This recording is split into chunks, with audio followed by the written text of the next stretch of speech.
There are very few cars that have been redone only 3 times since the early 60s. This is one of them. It's the new 911 on a platform designated 991.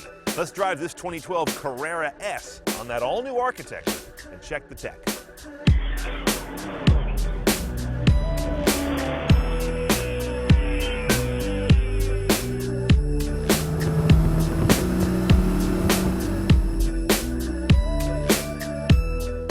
Okay, before we go inside, let's do our spotter's guide so you know when you've seen one of these. The easiest way is to look out back. Those taillights are very different and, to my eye, borrowed from an Aston Martin.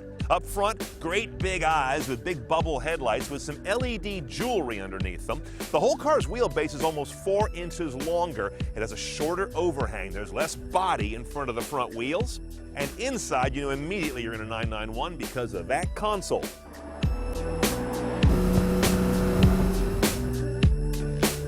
Welcome to the new Porsche 911 cabin. What draws my eye is a lot more angular stuff going on the dash. They've kind of taken some of the curves out, somewhat like on the exterior of the car. That's called the PCM, the Porsche Communication Management Head Unit, and that is stock on 911s from a Carrera on up.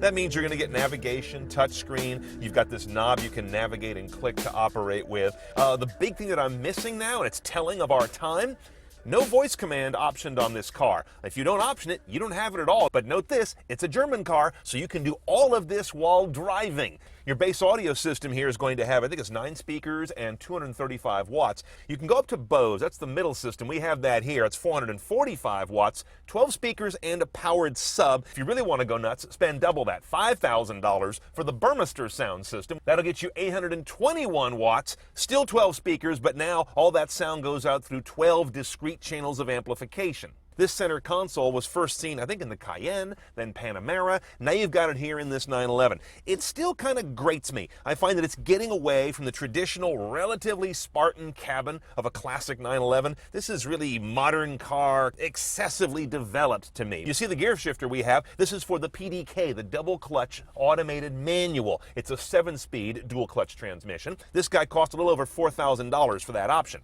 And this little PDK deal here is only on a PDK-equipped car. It'll show you a couple of things. We have the Sport mode, which will give you a light that lights up right there, or Sport Plus, which I'll explain later. This little button here is not a pair of binoculars. That's actually for your Sport exhaust system, an optional exhaust that can vent more noise out the tips if you'd like it to. Almost $3 grand for that little show-off detail.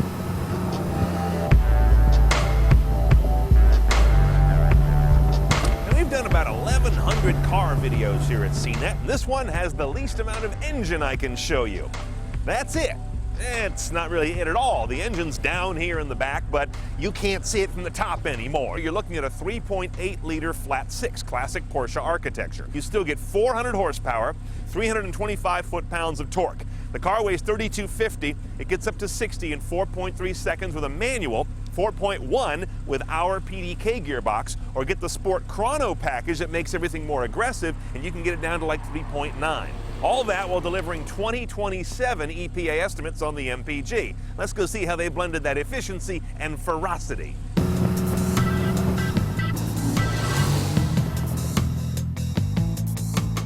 Now you may have noticed this button down here, which is the auto start stop defeat switch. I'd wear that one out, because one thing I don't need is a 911 doing auto start stop. But that is obviously part of how they got this guy to 2027 MPG. I understand the strategy. Another reason that they got to that pretty good mileage estimate is that they've got this 7-speed gearbox in here, this PDK. And it tends to, like most automatics, unless you stroke it, it's going to seek top gear all the time. So I do find this car is a little flat-footed when you're just tooling around town or doing normal driving in standard drive mode with no sport engaged. However, push this little button right here, or this one next to it, Sport or Sport Plus, and everything changes. Now the throttle response is a little more ambitious. The suspension gets firmer. If you've got the PDCC, which is the dynamic chassis control, that kicks in and really keeps the car flatter. Here's how I'd put it though. It really lightens the car. Push one of these sport buttons and you seem to take hundreds of pounds off the wheels. That's the real magic of a 911. Now, if you saw my take on the GTS recently, you know that I really loved that car, even in everyday driving, and this one, same thing. However, I was expecting a little more of a compliant suspension with the longer wheelbase. This car doesn't seem to ride any more comfortably than the GTS. It's very firm and sporty.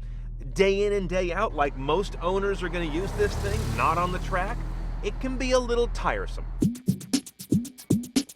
Okay, the new 911 is not a cheap date, but you knew that going into it. $97,000 base for this Carrera S, and the new car is only available so far as an S or a base Carrera. On top of that, nearly 100 grand, I think I'd only pick a few options.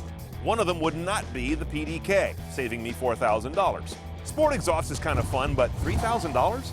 And I'm okay with the middle sound system we had on here, the $2,400-ish Bose rig. Now, you're over 100 grand no matter what you do on this car, unless you take it straight off the floor, and I doubt they're shipping a lot to dealers that way, but this remains one of the great refined automotive stories you can ever get into.